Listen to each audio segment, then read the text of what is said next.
Hello.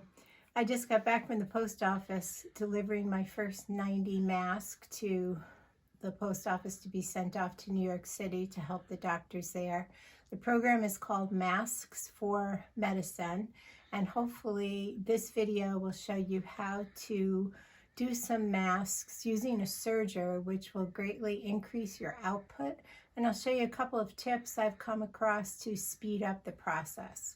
So starting with materials to make one mask, you're going to need 2 squares of fabric that are 8 inches.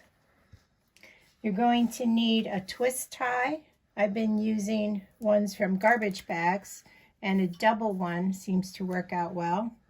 Thread, and 2 yards of something to tie them back with. 2 strips cut at 19 inches and 2 strips cut at 17 inches. And then of course you'll need scissors, or if you're going to use a cutting mat and a cutting wheel and a sewing machine and a serger. So I've already pre-washed and cut stacks of fabric in 8-inch pieces. And if you have anybody who's willing to help you, even if they can't sew, if they can just cut, pre-wash, iron, and cut fabric, that would be a huge help. So your first step is to match up your 2 pieces of fabric, and you're just going to match the sides together like that. So we're at the serger now. I've already pre-threaded the serger. This is a very simple, inexpensive serger. You know your own machine, so you'll know how to do this. So what I'm going to do first is just serge 2 sides opposite of each other on this fabric. If your fabric is not exactly the same size, you want to make sure that you are catching both pieces. So if you put the smaller one on top, that can be helpful. I'm going to just use the edge of the compressor foot as my guide as I serge the sides of this fabric. And you'll see that makes a nice clean edge. You can probably see it easier on this side. A finished edge on that. And now we're going to go ahead and serge the other side, and you're going to see, even though my fabric is not exactly the same size, as long as I use the smaller piece of fabric as my guide, I'll have another successful clean edge.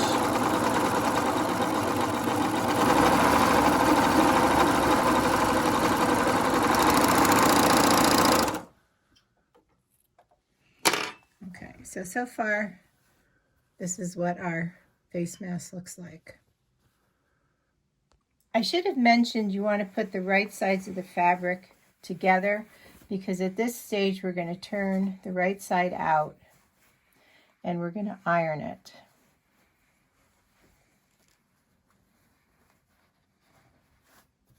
I'm using this beautiful batiked fabric from Holland. But of course you can use any lightweight cotton fabric, light to medium weight cotton fabric. The fabric guidelines are you want something that is inexpensive, durable, washable.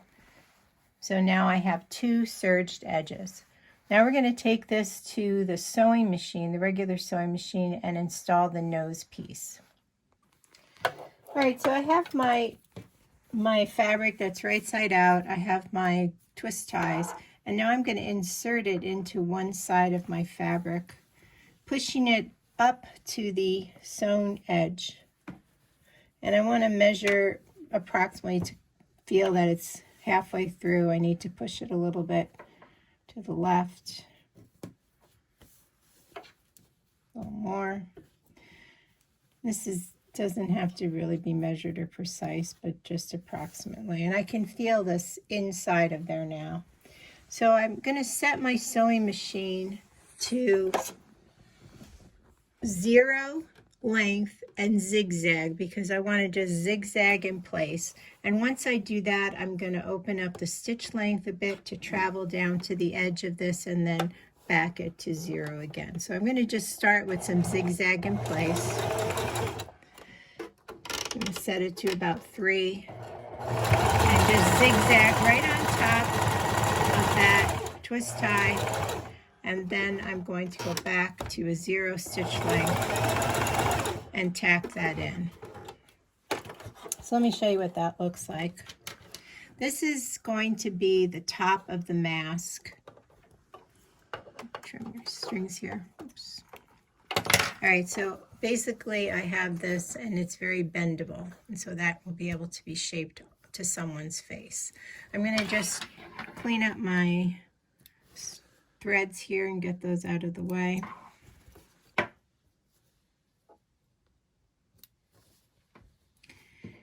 And now we're going to go back over to the iron, and we're going to iron pleats into this. So here you have to keep in mind that you want the nose piece to be at the top here, because as I fold this, I'm going to fold these 3 sections downward so that when someone is wearing this mask, they won't accumulate whatever debris in the folds. If you turn it upwards, or if you fold it upwards, it leaves little pockets to collect stuff.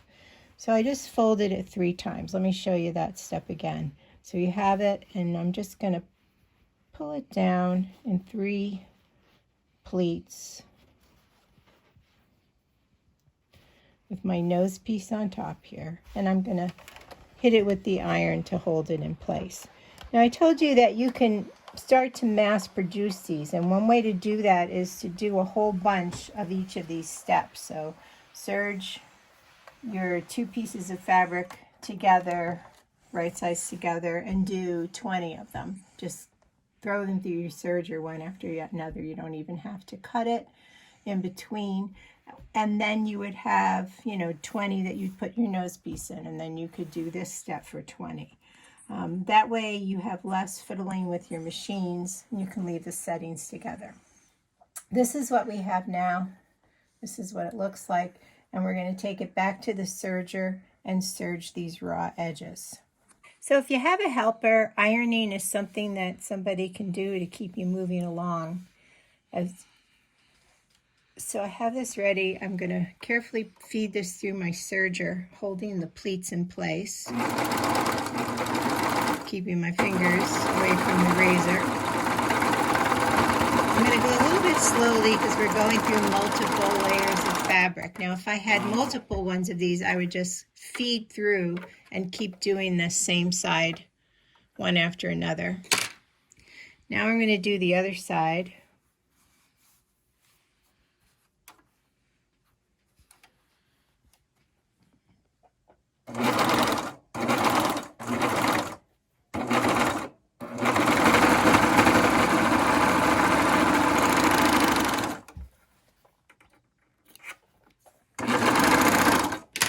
At this point, we basically have the mask completed. We just have to put on the straps.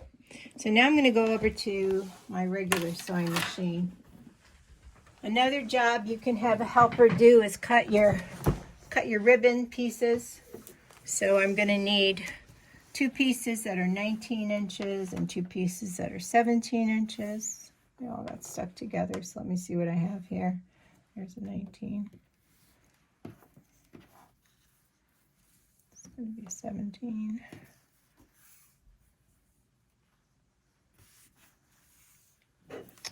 Okay. So for this step, I'm still going to be using a zigzag. I like to cover this little tail of serging with the end of this ribbon. So I'm going to take a piece of my longer ribbon, and the longer ribbon is going to go towards the top, which is where you have your zigzag. That's where we put our nose strip in. So I'm going to stick that right there, and then we're going to catch it and zigzag a stationary stitch on top of it. I'm going to lower my presser foot. I have my length at 0, my stitch at zigzag, and I'm just going to go ahead and zigzag. Now I'm going to just bump it forward just a little bit so I can add another section of stationary zigzag back to 0. And that's it for that strap. I'm going to push my machine forward, bend up my serging tail, grab a piece of shorter ribbon. I'm using a 1/4 inch, or you can use 3/8 gross grain ribbon. Again, I'm going to just, sometimes it's hard to get it in there. If you're not exactly where you want to be, you can just move forward with your zigzag until you catch it. Then move to stationary. Slowly move forward, stationary. That's that side. And we're going to do the same with the other side.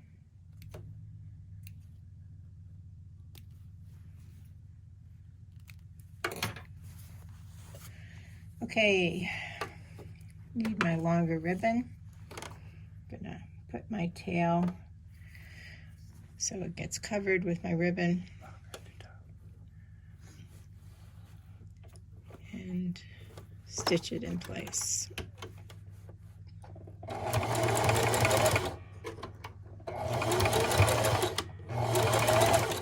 And my final one will happen here in a second.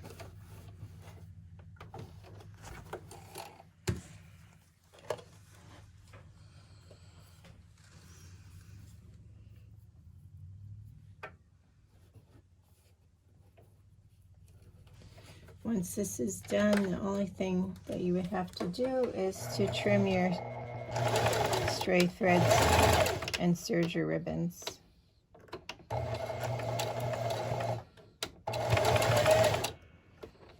And that is it. So you can see it was really pretty quick and a simple process. We'll trim this up.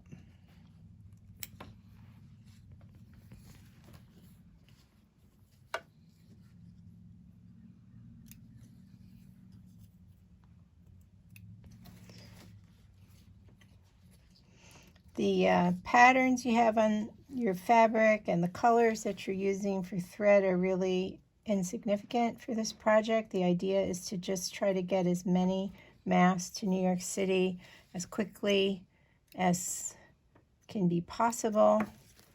There's lots of patterns online.